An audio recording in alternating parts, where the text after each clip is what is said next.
0। भारत के मिशन चंद्रयान-3 की सफल लॉन्चिंग हो गई है। आंध्र प्रदेश के श्रीहरिकोटा स्पेस सेंटर से चंद्रयान-3 को शुक्रवार 14 जुलाई को दोपहर 2:35 पर लॉन्च किया गया। LVM-3 ने चंद्रयान-3 को पृथ्वी के चारों ओर सटीक रूप से स्थापित कर दिया है और अब पृथ्वी की कक्षा के बाद धीरे धीरे चंद्रमा की ओर आगे बढ़ेगा और अब सैटेलाइट को चांद तक पहुंचने में करीब 42 दिन लगेंगे। आपको बता दें कि अगर चंद्रयान-3 का लैंडर चांद पर उतरने में सफल होता है तो भारत ऐसा करने वाला दुनिया का चौथा देश बन जाएगा।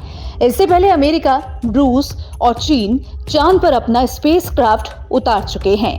फिलहाल रूस ने भी अपना मून लैंडर मिशन स्थगित कर दिया है।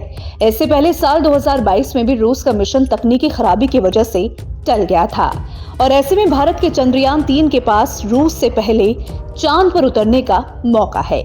ये मिशन इसरो के आने वाले कई दूसरे बड़े मिशन के लिए रास्ता भी खोलेगा और अगर ये मिशन सफल रहता है तो भारत की साख दुनिया भर में और बढ़ेगी। चंद्रयान-3 को चांद तक पहुंचने के लिए 3.84 लाख किलोमीटर की दूरी तय करनी है। अंतरिक्ष यान द्वारा ले जाए गए लैंडर के 23 या 24 अगस्त को चंद्रमा पर सॉफ्ट लैंडिंग करने की उम्मीद है और तय तारीख तक लैंडर मॉड्यूल चंद्रमा के दक्षिणी ध्रुव क्षेत्र पर सॉफ्ट लैंडिंग के लिए उतरना शुरू कर देगा। हालांकि दक्षिणी ध्रुव पर लैंडर उतारने वाला भारत पहला देश होगा। भारत से पहले चीन ने ऐसा करने की कोशिश की थी और चीन का चांग-ई 4 यान दक्षिणी ध्रुव से कुछ दूरी पर उतरा था। आपको बता दें कि जिस तरह से पृथ्वी का दक्षिणी ध्रुव सबसे ठंडा है, उसी तरह का चांद का भी है।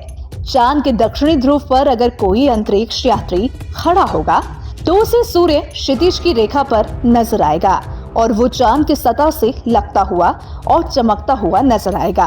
इस इलाके का ज्यादातर हिस्सा छाया में ही रहता है क्योंकि सूर्य की किरणें दक्षिणी ध्रुव पर तिरछी पड़ती हैं। इस कारण यहाँ तापमान कम होता है।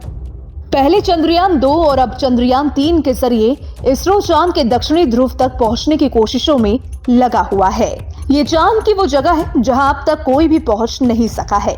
ऐसा अंदाजा है कि हमेशा छाया में रहने और तापमान कम होने की वजह से यहाँ पानी और खनिज हो सकते हैं और इसकी पुष्टि पहले हुए मून मिशन में भी हो चुकी है।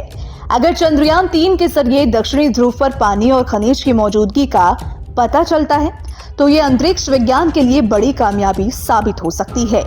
इसी वजह से अमेरिका की स्पेस एजेंसी नासा भी दक्षिणी ध्रुव पर जाने की तैयारी कर रही है।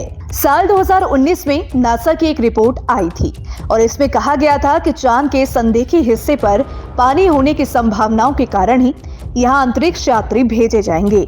नासा के मुताबिक चांद पर लंबे समय तक रिसर्च करने के लिए पानी बहुत जरूरी संसाधन है।